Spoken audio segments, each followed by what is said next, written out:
Welcome to the Tech Egg. Don't get scrambled. Enjoy the video. You start by verifying the knob type and clearing immediate obstruction.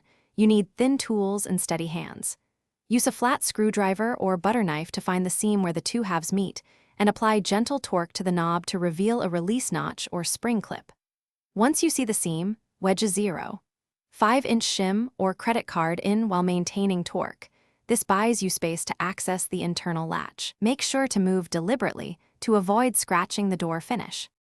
Once done, keep steady pressure and push your shim deeper to separate the knob halves roughly 1/8 of an inch so you can see the internal mechanism.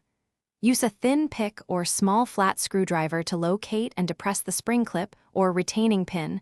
This is why torque matters. It prevents the cylinder from spinning. While holding the clip down, pull the outer knob straight toward you. It should slide free.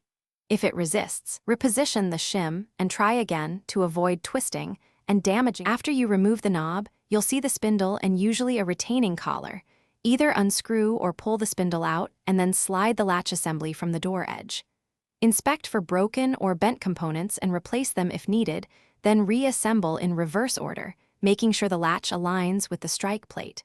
Test the knob several times to confirm smooth operation. Troubleshooting tip: if the clip won't depress, try a thinner pick or spray a tiny amount of silicone lubricant. Avoid excess.